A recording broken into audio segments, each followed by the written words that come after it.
So hi, Farnaz Gholami. Hi. Hi. You're Thanks for having me, Danielle. we're so glad to have you. We can't wait to see what you're working on and hear a little bit about your work. So can you give us just a brief introduction of where you come from, where you're living now, and what you're doing, what you're working on? I'm based in London and currently in the lockdown at home. I finished my MFA from the Slade School of Fine Arts a year ago. I'm originally from Iran. I grew up in Iran, and then before studying here, I've been living in South Africa for a few years, and before that, I was in Boston studying studio art at Brandeis. Amazing. So we have a ton of Brandeis viewers, obviously. This is the first series of Brandeis studio tours and visits, and we're kind of exploring how some of our artists also are working from home or changing their studio situation and how maybe that makes them more creative, or they're facing different obstacles in their work, or maybe it's opening up something new. Generally, like, what are your paintings about? What are you investigating, and what's important to you? So my paintings are usually deal around the idea of non-place or the third space. And it's kind of a conceptual term, meaning that it's like another term. It's called heterotopia, that Michel Foucault spoke about it, but it's something that we are familiar with, which is, for me, in my personal level, I come from a first place, which is Iran, and then I've been living in other places as the destination, but now I'm in that position that none of these places are home, and I find like a conceptual space as an individual to belong to, which is a non-place. But this is, it can be expanded more in a social term. Like in 21st century, we are very much dislocated. Even if we are geographically in one place, we might be intellectually displaced with the society that we're from.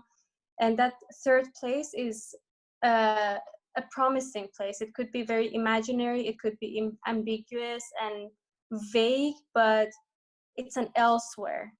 So I'm interested in the idea of elsewhere, but at the same time, the exciting part for me is that fine line between an ideal place or a dystopian place. So I like that limbo of the in-betweenness,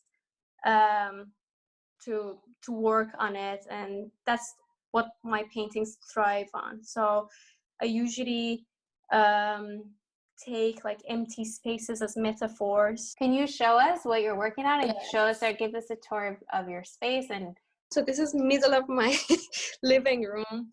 This side is the actual living room that I pushed back, and then this side is the kitchen that my partner has his home office there. So it's very congested, but still I'm very grateful to have this space.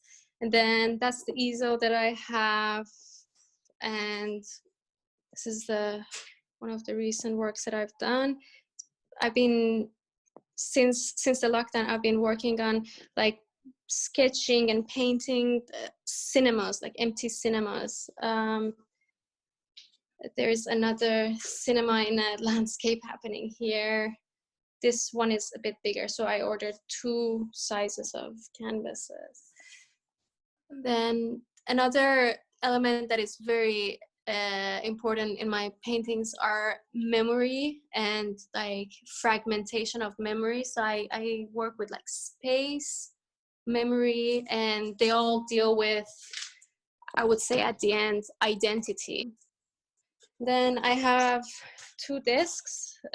This one is my palette, and I have my paints down here.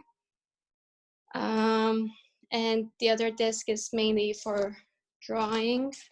So which I've been working on. So these are all like the cinemas. Lots of empty chairs.